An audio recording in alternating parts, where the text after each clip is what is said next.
Okay, as we are all aware, leg training, arguably the least popular out of the main body parts, out of the classic lifts, out of arm days, out of push days, out of pull days, out of, I guess some guys are doing, I've seen some kind of funky combinations. I've seen back and triceps.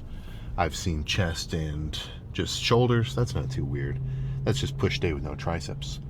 I've seen, forearms and calves. I throw those around.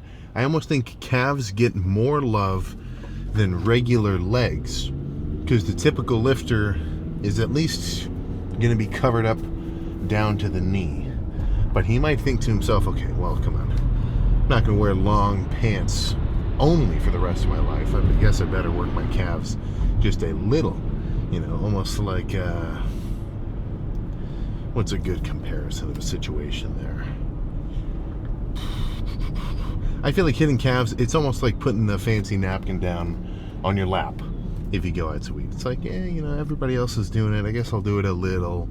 Whatever. But it's nothing, people don't have the same compulsion with legs. Much more excuses. It's my, my back and, with squats and, my knees. And I got this thing. Yeah, I know you got something. That thing is an aversion to leg training because you'd rather only do chest and back, which depending on your shtick, whatever. But at least own it, right?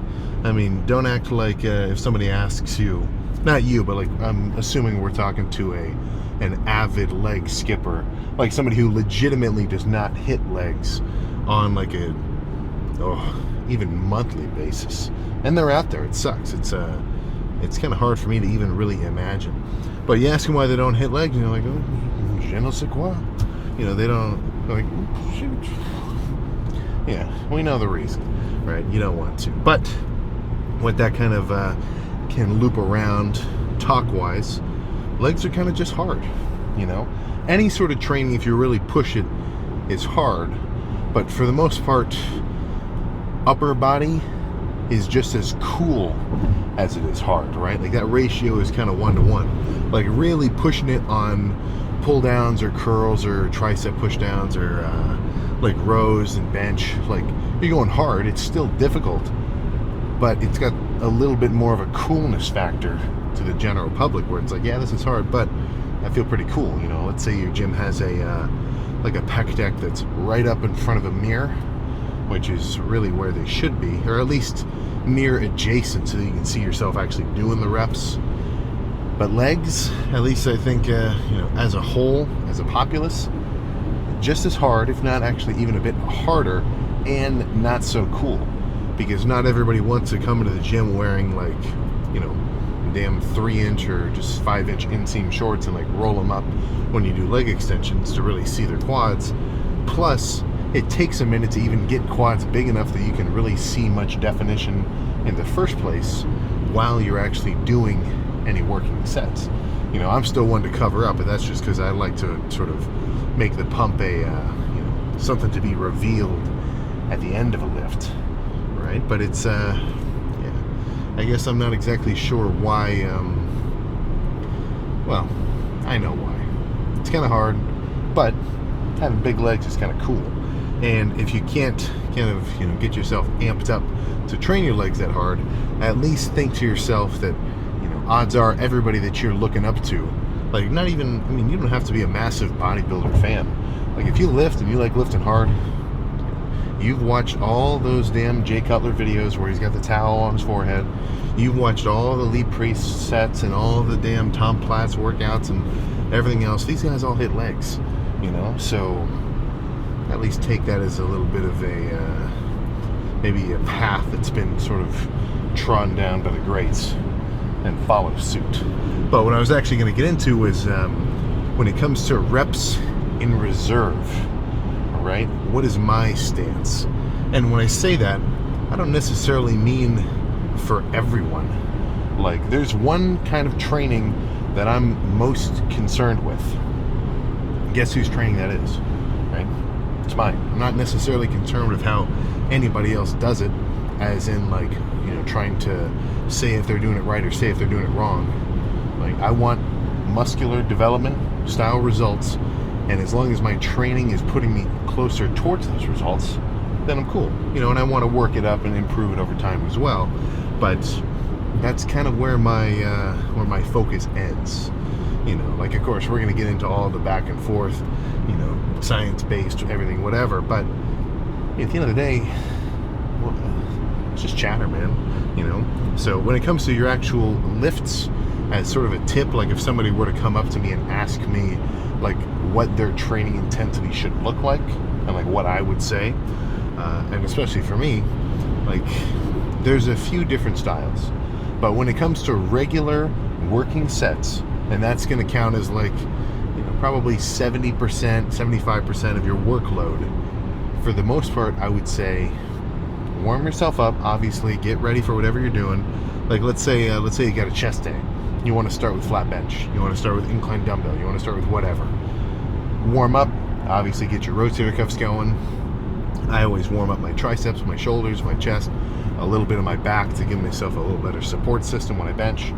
And just kind of, get everything moving and exposed to some weight. Now, after that's complete, that's when I would move on and actually go on to whatever that first movement is going to be. Let's say it's incline dumbbell. I'll grab a weight which I know I can move around easily, 5 reps, and then go up, until I'm ready for that real working set weight. And from then on, for as long as I'm doing regular straight working sets, I'm talking total failure. I'm talking trying to push it as hard as I can, leave nothing in the tank, and then after however many of those I kind of feel necessary, usually 5-ish, sometimes 6-ish, that's where the last few sets, it doesn't have to be complete muscular failure. So I mean, if you look back on like the last chest day, or even probably the chest day I'll do tomorrow, yeah, I mean, I'm going to do dumbbells to failure, regular Smith machine to failure, chest press, heavy chest press to failure, to the point where I really can't get another one. Or at least that's what I'm aiming for. And then, let's say I'm finishing with some cable flies, really just trying to pump up my chest, get as much blood into it as possible. Then that's where I'm not so concerned, because my chest is already wrecked, I'm already pumped, all the real damage has been done. Like, if I have 20 pounds on the cable stack doing flies, the damage isn't necessarily from the tension. The tension is just acting as a force for me to get an awesome stretch, really open everything up, and then come in for a really hard squeeze at the bottom. And if my chest is on fire and I only do 15 reps, but I maybe could have done 20, or let's say I did 20 and maybe I could have done 25 if I really pushed it, I could call it a 20 and say that was still a good set, because that's more of a sort of pump-inducing just finisher for the end, so that's where I'm not so concerned with hitting total failure. But with your regular working sets, I mean, what's the point of even like setting yourself up like that? Because I stand by this pretty strongly. Let's say I'm doing squats. I might do squats tonight, we'll have to see. But let's say I'm doing squats and I think to myself, okay, I'm going to try to leave 3 reps in the tank. I'm going to do as many reps as I can do, and then when I know I can only do 3 more, that's when I'll end it, and then I'll rack it and do another one.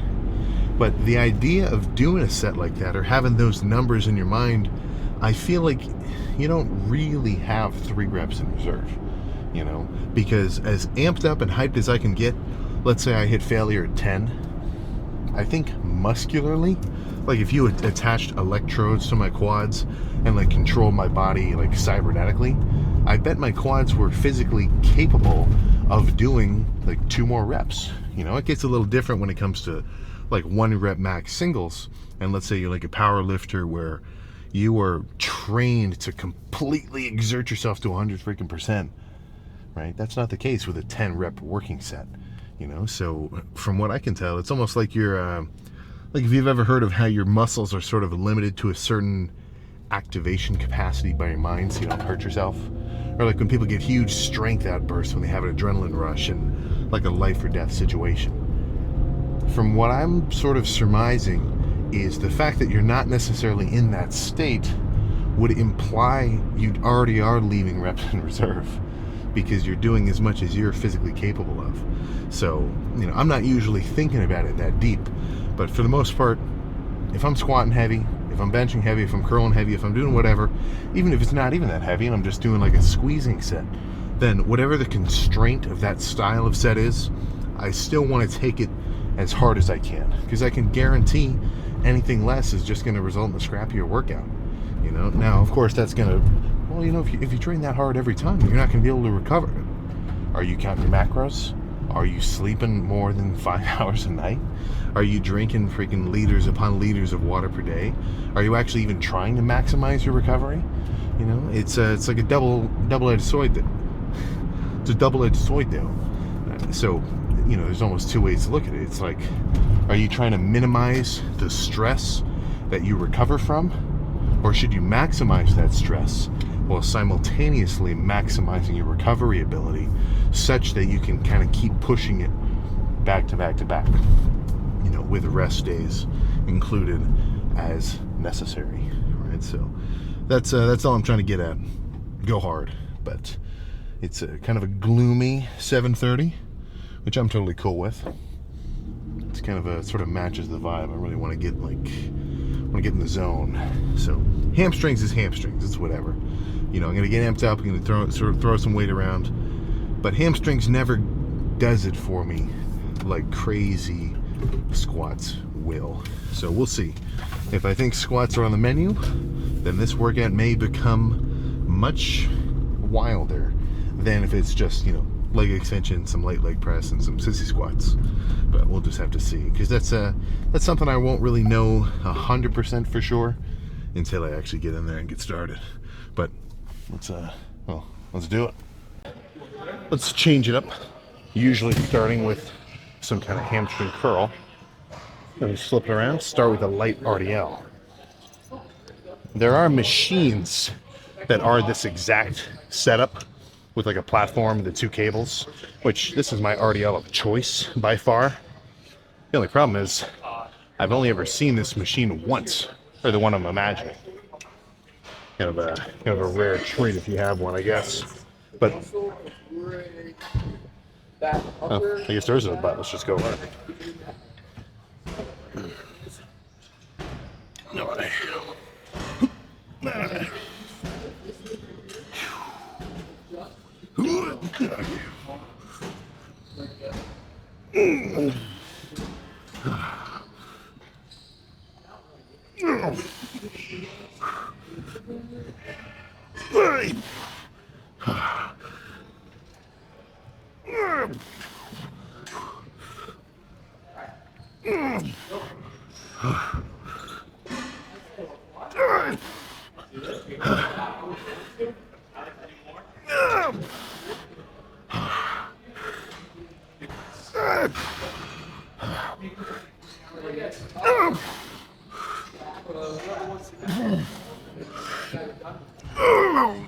No.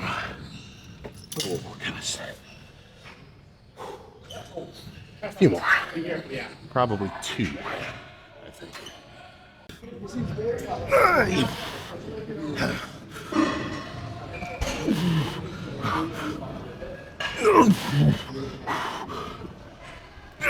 Okay. Oh my God. One more. I can tell I was starting to use some glutes and lower back on those. Let's just get two leg extension, get out of my mind, leg curl sets in, and then we can really switch to quads. Plan is some squats and some leg press. And the key point there is the fact that the leg press sets will get some hamstring activation. So I want today to be more of a quad focused day with some, good hamstring activation, rather. There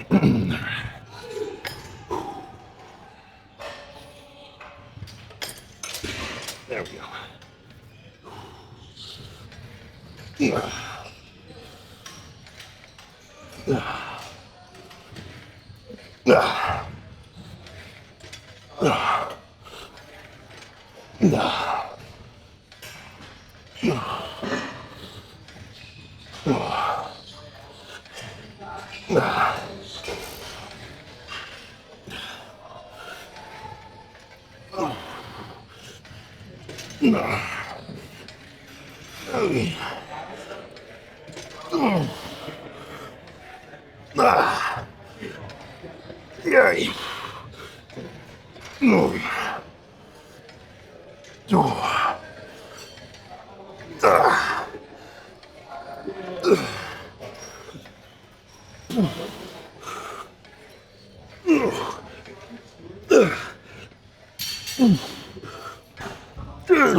Holy crap. One more.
Okay. Oh my god. Whoa, that's enough. All right. Now let's start the real lift. So, I actually lied. Remember in the car when I was saying there's 3 kinds of sets? Hard, heavy ones to failure, and then later in the lift, more pump-inducing ones. Like if you leave a couple reps in reserve, you're more aiming for a burn. That's kind of what I'm doing here. Because at least for me, on a personal level, just based on all the quad days I've done, I find that my squats and my leg press and whatever I end up doing, pendulum squats if your gym has it, it all goes much smoother if I do some leg extensions first. Now, the leg extension is kind of a funky movement. A lot of tension on your knees. A lot of guys, I remember even my parents used to tell me, don't do the leg extension because it's bad for your knees. Back when I started working out, of course I didn't listen to them because I knew the benefit of the squeeze, right? But I'm not going crazy heavy here. 100 pounds, single leg. So that's only 2/3 of the stack, double leg, relatively. So all I'm aiming for is a little pre-exhaustion, but more so just preparation almost. Like I'm still going to wreck them. I'm still going to go as hard as I can, but this isn't a heavy straight set to failure. This is going to be 5, 5, 5, 5, 5, 5 for basically as many as I can tolerate, which another thing that kind of sucks about quads, it's hard in a good way, of course, but it is tricky because freaking burn, but I'm gonna go crazy here for probably 2, and then that squat rack is calling my name. I haven't used that specific squat rack for squats for like 6 months. I've left it deprived. It's waiting for me. So let's get this shit started. I watched Vampire Hunter D Bloodlust. That's definitely in my top movie recommendations. At least if you're into that kind of thing,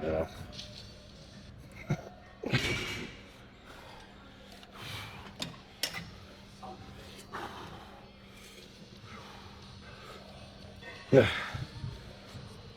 Yeah. Yeah. Yeah. Oh.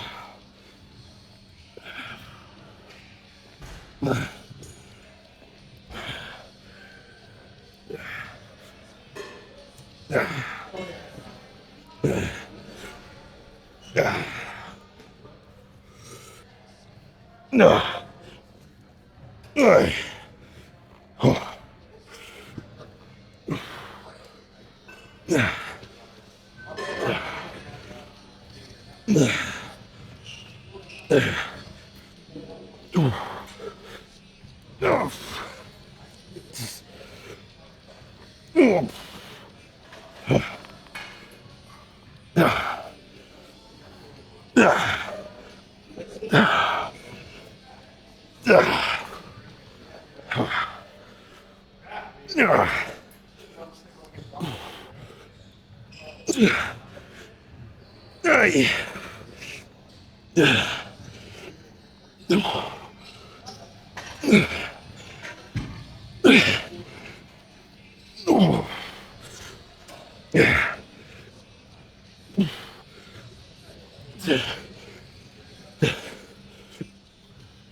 I wish TikTok would let you pause with the button. That was okay. I actually underestimated my strength a little. That was a little too light. Still good. Quads are still burning. But this next one, let's do 130 instead of 100.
Oh my God. Oh. Let's grab the rack. Oh. So, 3 squats, even with the leg extensions as a warm up. I gotta do a plate, I gotta do 2 plates, gotta do 3, I gotta do 4, and then decide what the working weight is gonna be from there. The 1 plate increments work out pretty well for me. But now that I'm all bulked up and freaking full, I'm tight. Like my chest has developed much more tension because it's so full of carbs and everything else that I gotta loosen up.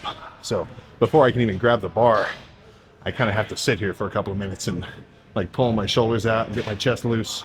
Once I've done like the bar or a plate, 2 plates, then I kind of loosen up enough. But this is probably the only movement where I actually feel like I'm starting to get a little muscle bound. You know, that's why some guys love to squat with like straps. Like they'll tie their straps to the bar and hold on here. I do not like the idea of that. I hope I don't get to the point where I have to do that, because I love the stability of actually grabbing the bar, because it's not moving, not even a freaking little. So I'm gonna keep loosening up. How about we just jump to the working set, because I gotta warm up for a bit. What the hell? This doesn't look like a heavy set of squats at all. What the heck is going on here? So 1 plate felt good, 2 plates felt good. As I'm doing 3 on like the second feeler rep on the bottom, I didn't, like, it wasn't like a pop or anything, but I could feel my right knee kind of lower tendon-ish area down here. It's feeling a little freaky. Like my mental visualization is like a big, not a big, but a little red light blinking, right, telling there's something going on. So I loaded 4. I was about to do another feeler rep, go for a set of 4, but probably not an awesome idea. All right, so not as fun for me, obviously, no heavy squats, but I'm erring on the side of caution when it comes to anything kind of funky like that. Plus, it's still early bulk. You know how stupid it would be if I totally blew my knee out trying to squat extra heavy? Only, I mean, not even a month after the bodybuilding show, or the shows, kind of the two of them, be a total fool. So it kind of sucks for me, but let's back off, do some leg extensions. So these will be straight left side, straight right side to failure. Probably camp out here a little bit, add some sissy squats at the end. And today ended up being a little more chill than expected. But what are you gonna do? You know, live to fight another day.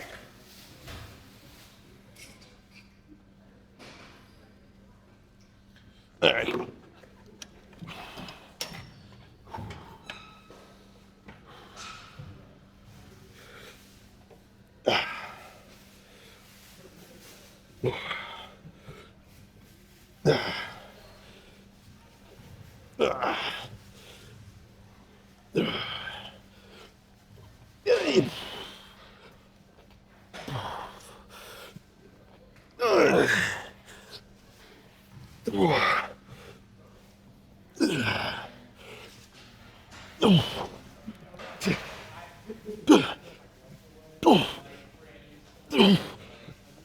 Oh my god, okay.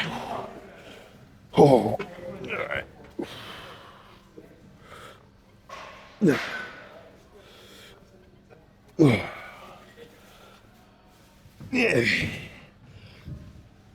Oh.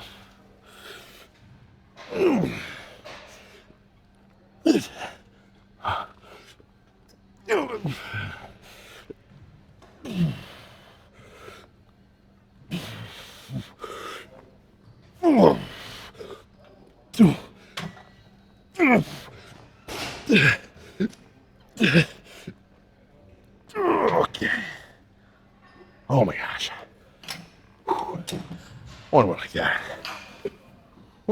And with these, I'm really trying to emphasize the squeeze at the top. Like, I don't want to just hit full extension, then come back down. Hit it, and then have an extra. I swear it makes a difference if you think about it. Well, if you think about it during your set. If you just think about it, I mean, nothing's going to happen. But come on.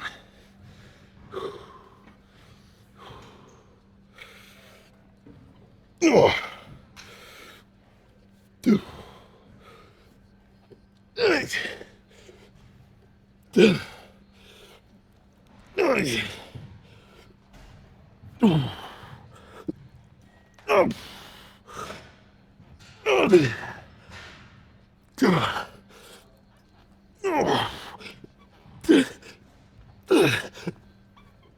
Okay. Oh my god. Yeah. Yeah.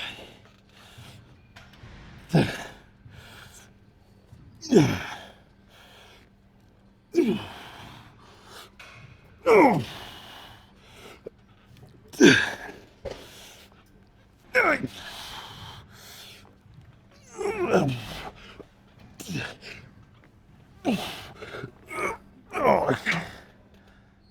Oh my goodness. All right, I lied. One more, and then let's do some double leg set with some sissy squats. That'll probably be it. Ooh. All right. All right. All right. Yeah.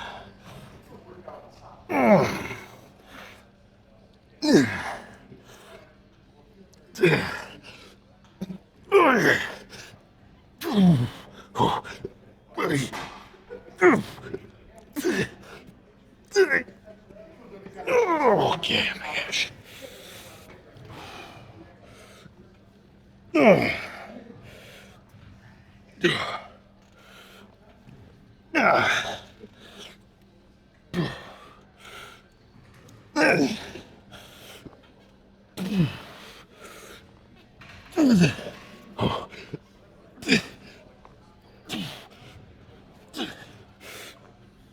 Okay.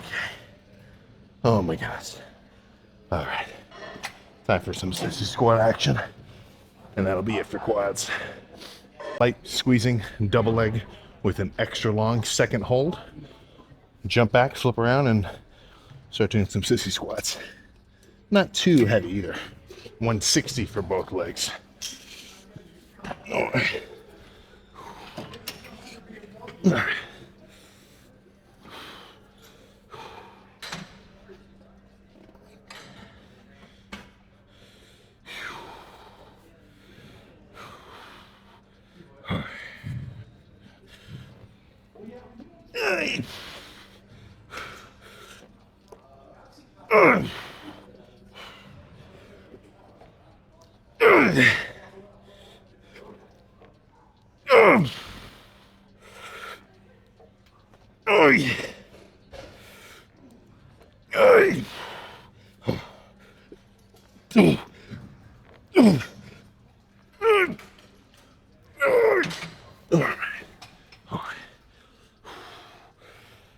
Oh, yes.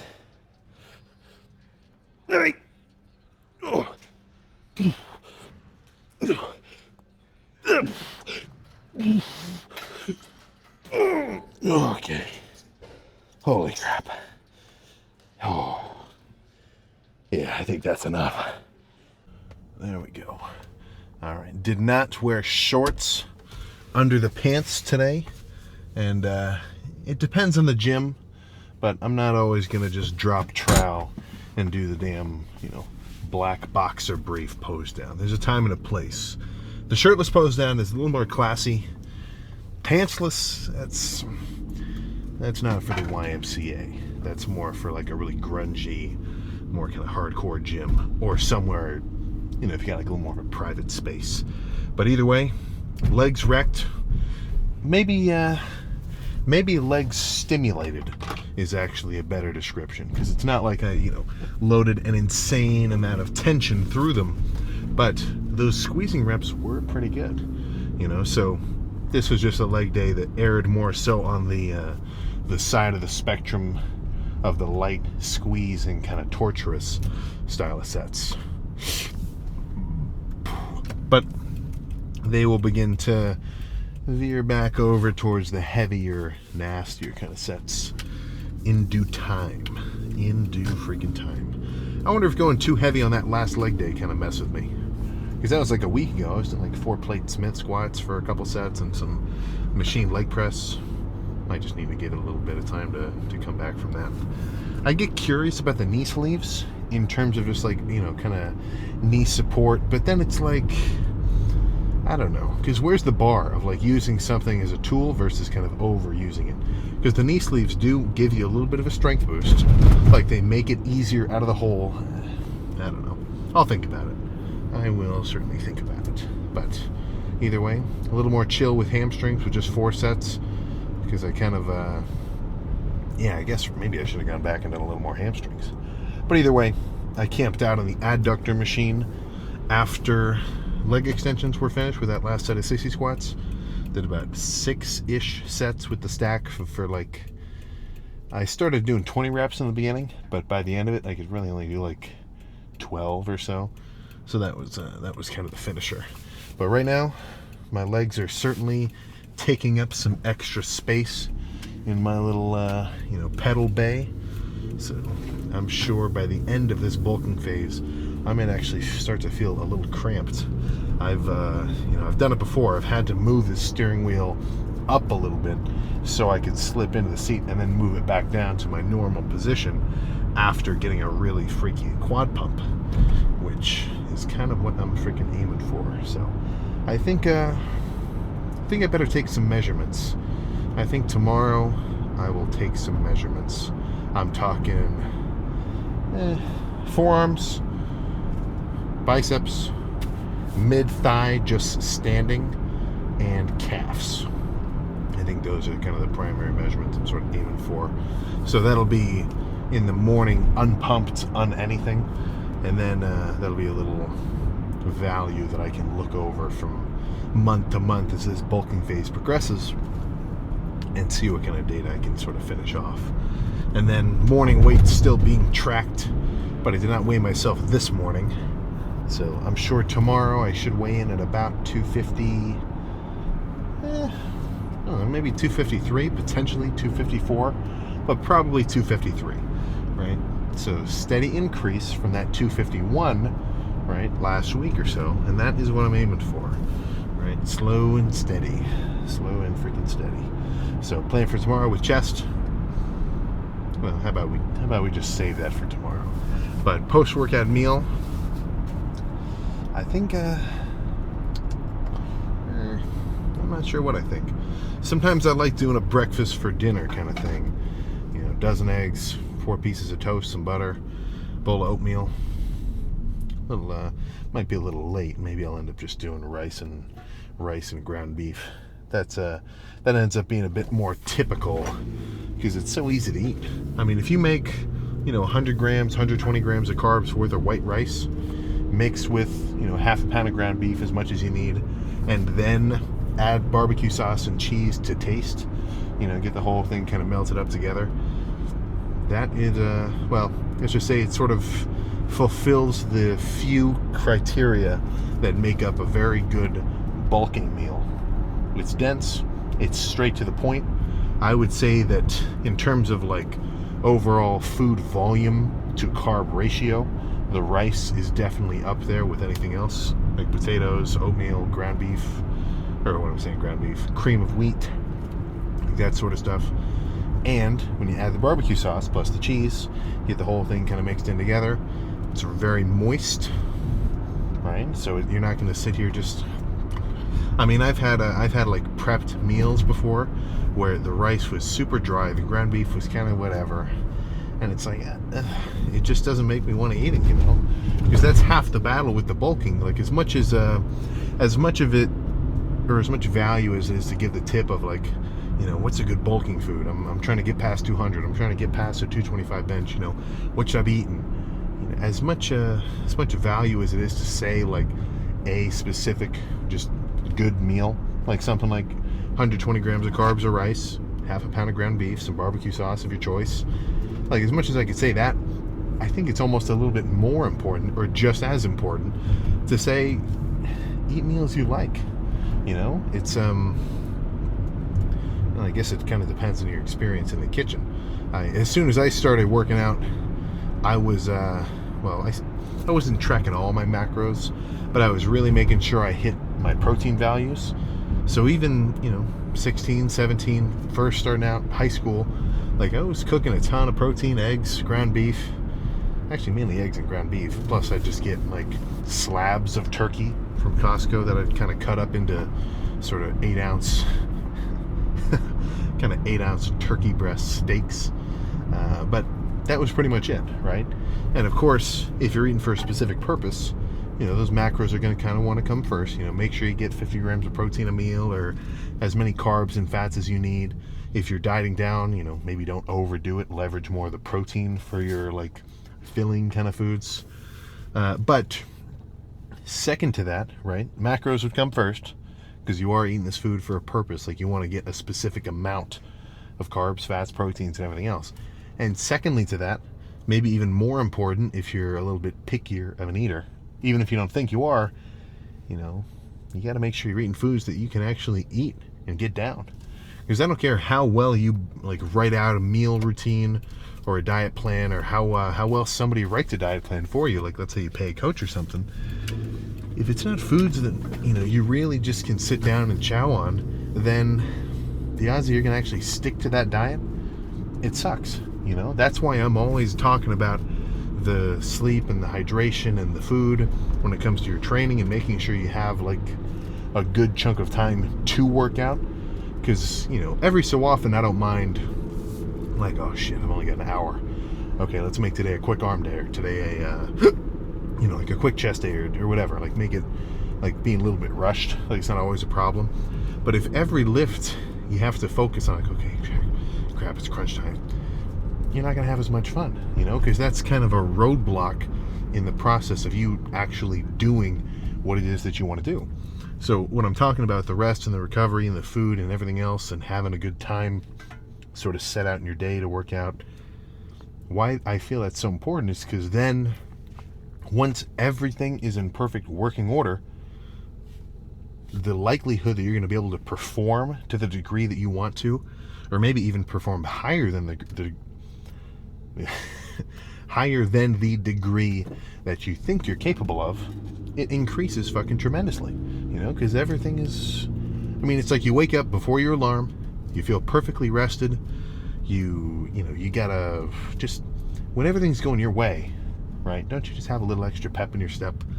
And when I think about that, you don't just have to wait for circumstance. You know, you can take control of the situation and make it happen. You know, so with the food, same thing, right? Make sure that the food or the meals that you eat, or maybe the meals that you ask your mom to make you, if you're still living at the crib, you know, if she's accommodating enough to do that for you, which odds are she probably is. You know, don't be afraid to ask. That's gonna sort of just make it easier, right? Take the roadblocks out of it. So that's my little meal tip of the night. Moistness, denseness, and something that you enjoy. As long as those criteria are hit, you should have no problem clearing your plate. And if you do, well, or if you do have a problem clearing your plate, shit, man, nothing else I can say but chow down. Odds are that may be your limiting factor, keeping you from breaking past whatever plateau you're currently aiming for. But 9:51, I'm ready for a big meal, and I am ready to pass out until tomorrow. So I'll see you for chest.